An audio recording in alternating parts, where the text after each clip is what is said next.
मेरे प्रिय दर्शकों नमस्कार। प्रिय दर्शकों, ऋषि ज्योतिष में मैं आपका दिल से स्वागत करता हूं और आपको बहुत धन्यवाद देना चाहता हूं कि आप मेरे वीडियो बड़ी उत्सुकता से देख रहे हैं। आशा करता हूं आगे भी देखते रहेंगे।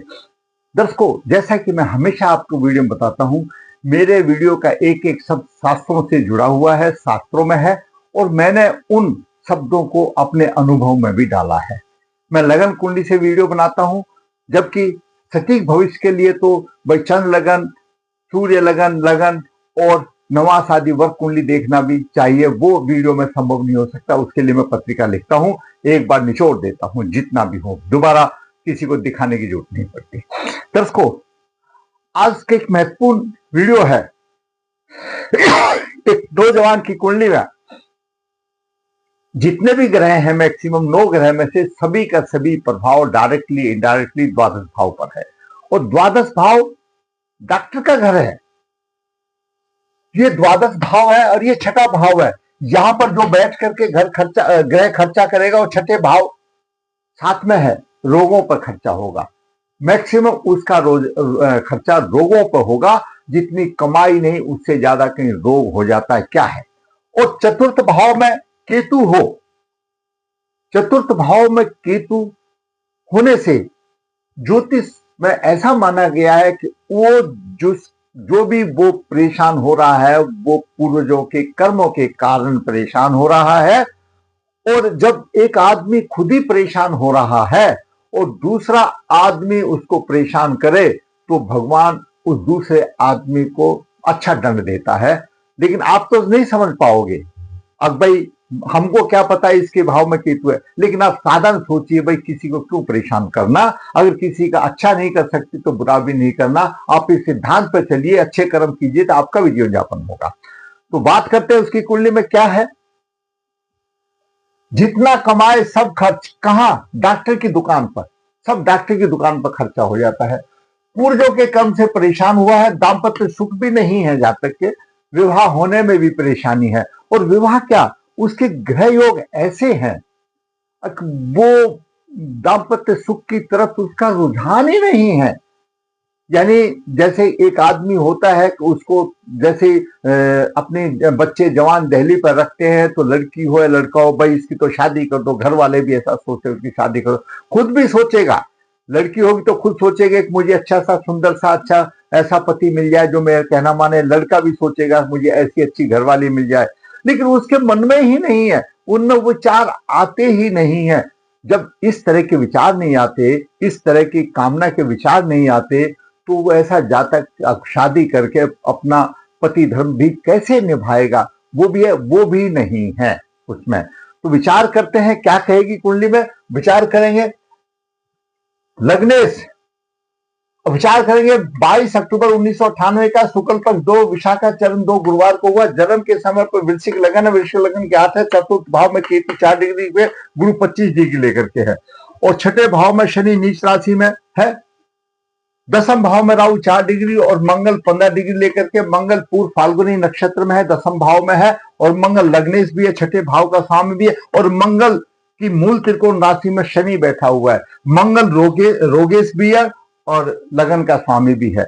सिद्धांत ये कहता है कि लगन के फल ज्यादा देगा, लेकिन अपने प्रवृत्ति से मजबूर होगा, रोग भी देगा। ऐसा नहीं है कि रोग नहीं देगा। और फिर वह मंगल शांत बैठा रहेगा क्योंकि उसकी मूल त्रिकोण राशि में उसका दुश्मन बैठा है।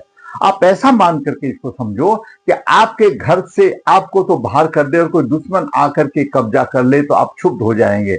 ये ग्रह की चाल है, भ्रमणशील है, आते ही रहते रहते हैं। मंगल भी कभी शनि की राशि में जाता है तो शनि भी तकलीफ में आता है।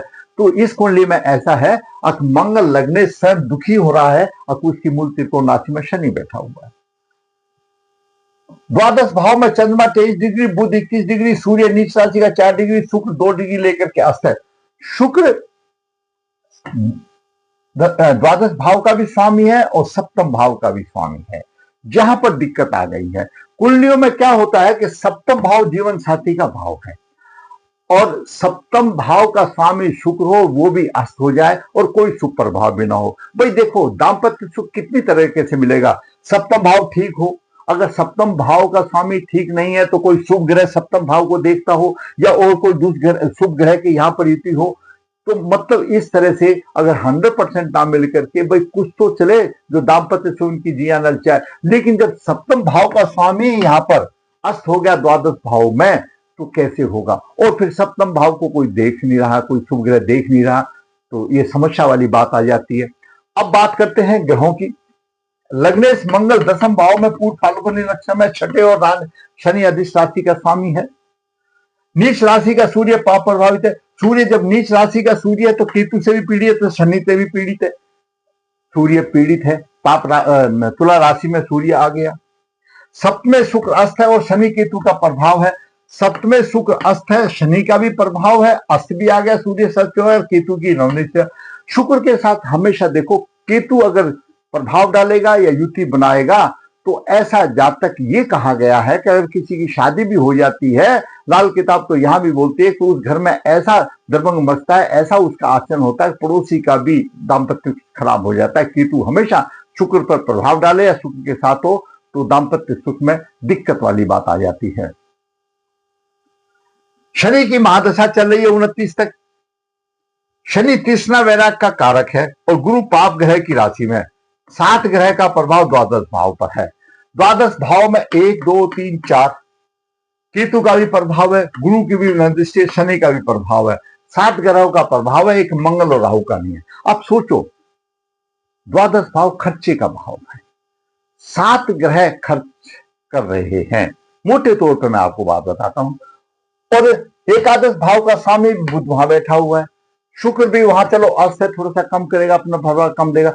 लेकिन एकादश भाव का स्वामी जब कमाने वाला ही और द्वादश भाव में बैठ जाए तो दिल खोट के खर्चा होगा और वो ऐसा जातक बेकार का खर्चा करेगा। बुध बेकार का खर्च कर। चंद्रमा भाग्य का स्वामी है, द्वादश भाव में चला गया, 23 डिग्री करके लेकर बैठा हुआ है, तो थोड़ा शुभ पर खर्चा होगा, लेकिन भाग्य भी कमजोर आ गया, बड़ी दिक्कतें आ गई, ये सारी दिक्कतें आ गई। अभी वृश्चिक लगन में पैदा हुआ, वृश्चिक लगन वालों का स्वभाव थोड़ा सा उग्र भी होता है क्योंकि स्वामी मंगल देव है और इनके राशि स्वामी केकरा है। ये पहले तो किसी को परेशान नहीं करते, लेकिन अगर इनको कोई परेशानी करता है तो अपना प्रतिशोध लेने में पीछे नहीं हटते हैं। इनको विपरीत बात बिल्कुल पसंद नहीं आती क्योंकि इनके स्वामी मंगल है और वो सेनापति हैं। सेनापति विपरीत बात को हजम नहीं करते, कानून की बात करते, उग्र होता है।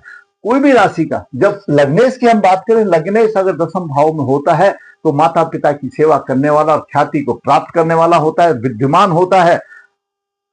यहां पर शनि मंगल में थोड़ी सी कमी आ गई क्योंकि मूल त्रिकोण राशि छठे भाव में आ गई, छठे भाव का भी स्वामी हो गया और शनि राशि का स्वामी हो गया। अब पूर्व फाल्गुनी नक्षत्र में है, पूर्व फाल्गुनी नक्षत्र में तो सम्मान की प्राप्ति मिलती है, उसको सम्मान तो मिलेगा, जरूर मिलेगा और लोगों के में इज्जत भी होगी, लेकिन थोड़ा सा कमजोर हो जाएगा क्योंकि वो ऐसा क्षुब्ध रहेगा, ऐसा सोचता रहेगा कि मेरी मूल त्रिकोण राशि में मेरा दुश्मन शनि आकर के बैठ गया है।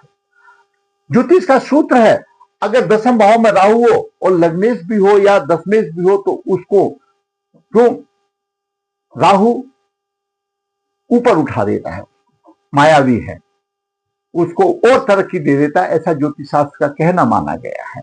लेकिन यहां पर अगर मंगल छठे भाव का है तो सम्मान तो देगा, थोड़ा सा चतुर्दृष्टि से लगन भाव को भी देख रहा है, थोड़ा सा स्वास्थ्य भी कमजोर। और फिर शनि तो रोग देने वाला है, शनि पाप और तृष्णा का कारक है और उच्च दृष्टि से यहां पर देख रहा है द्वादश भाव को। ये सारे ही चारों के चारों महारथी चंद्रमा बुध सूर्य छठे भाव को देख रहे हैं। रोगों में खर्चा होगा, डॉक्टर की दुकान पर खर्चा होगा। और जब सूर्य तुला राशि में होता है 10 को और पाप ग्रह से पीड़ित होता है तो पथरी के योग हो जाते हैं और ऐसी भी कंडीशन आ सकती है कि ऐसे जातक की किडनी के से भी संबंधित में भी परेशानियां आ जाती हैं, तो उसको कर लेना चाहिए, अपना उपाय कर लेना चाहिए, पितृदोष निवारण कर लेना चाहिए। शुक्र पर केतु का प्रभाव है, दोष निवारण। सूर्य पर केतु का प्रभाव है, सूर्य पीड़ित है। सूर्य पर शनि का प्रभाव है, सूर्य पीड़ित है और सूर्य पहले ही नीच राशि में है। सूर्य को बलवान करना चाहिए, प्रबल पितृदोष है, पितृदोष निवारण करना चाहिए, तब जाकर के कुछ राह आसान होगी। अब यहीं पर नहीं होती। देखिए लग्न से मंगल दसम भाव में, पूर्व नक्षत्र में छठे भाव का सानी राशि है, मैंने आपको बता दिया। सम्मान मिलेगा, सम्मान के साथ साथ थोड़ा सा रोग का विषय। नीच राशि का सूर्य पाप प्रभावित है, शनि और केतु से पीड़ित है, पथरी का रोग देगा, किडनी संबंध भी परेशानी दे सकता है। सप्तम शुक्ल अक्षर शनि केतु का प्रभाव है, भोग विलास में उसकी रुचि नहीं है और विवाह में प्रबल बाधा है। किसी तरह से शुभ योग आ भी गया तो ऐसे जातक के घर चलाने में दिक्कतें आती हैं, घर में शांति नहीं होती और परेशानियां आती हैं और अंत में तलाक भी हो सकता है। वैसे ही साधारण नियम है कि किसी भाव में अगर किसी एक भाव में चार ग्रह हो तो उसको भौतिक सुखों का, सांसारिक सुखों का सुख जो कम मात्रा में मिलता है। तो यहाँ तो चार भाव तो चार ग्रह तो आ गए, यहाँ पर भाग्य का स्वामी भी आ गया, एकादश भाव का स्वामी भी आ गया और दशे दश को गुरु यहाँ पर चतुर्थ भाव में द्वितीय भाव का स्वामी है, पाप ग्रह की राशि में। माता भूमि मकान का उसको कम मिलेगा और खर्चा इतना कर देगा, नौ दृश्य द्वादश भाव को देख रहा है कि उसके पूरे नहीं पड़ेंगे। कमाई है यानी आमदनी से ज्यादा खर्चा गुरु भी कर देगा। गुरु भी खर्चा आमदनी से ज्यादा कर रहा है, केतु भी आमदनी से ज्यादा खर्चा कर रहा है, शनि भी आमदनी से ज्यादा खर्चा कर रहा है और चंद्रमा बुध सूर्य ये सारे खुल खर्ची कर रहे हैं, अकेला मंगल ही काम कर रहा है। तो कैसे हुआ? किसी का सुख नहीं, भाई बहन का सुख नहीं, भाई बहन का, बड़े भाई का, छोटे भाई का सुख नहीं, माता पिता का सुख नहीं, फिर सुख क्या रह गया? खुद खड्डा खोदो और पानी पीओ और फिर जो पानी खुद खड्डा खोद करके जो पैसा मिला वो डॉक्टरों को दे दो। परेशान है बेचारा।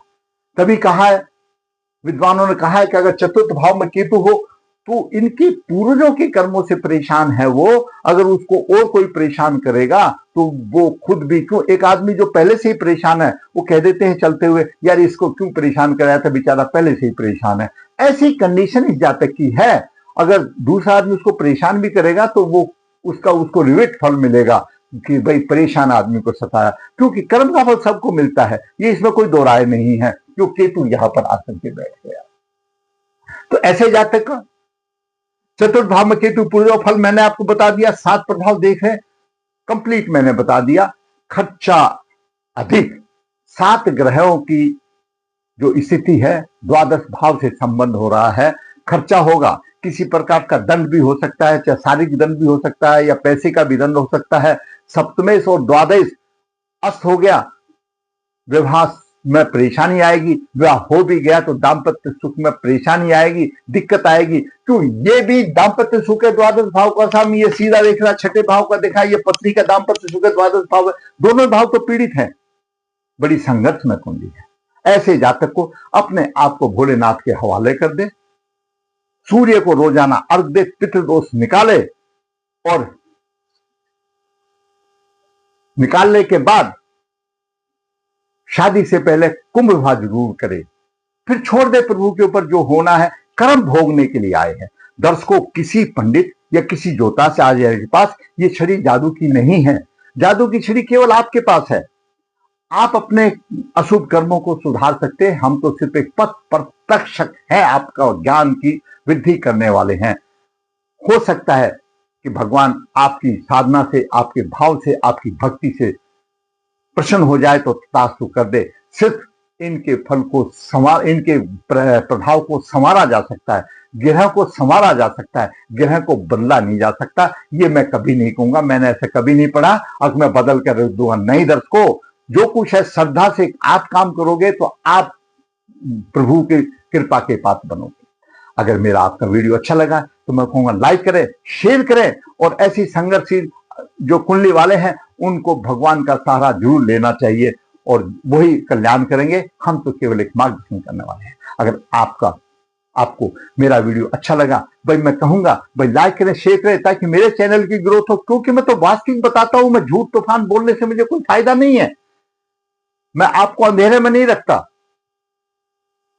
आपको अच्छा लगता है लाइक करें, 2 शब्द कमेंट्स में लिखें और जिसने चैनल सब्सक्राइब करें ताकि मेरे चैनल की ग्रोथ हो और मैं इसी प्रकार वास्तविक कुंडली बना करके आपका मार्गदर्शन अच्छे मनोबल के साथ करता रहूं। धन्यवाद।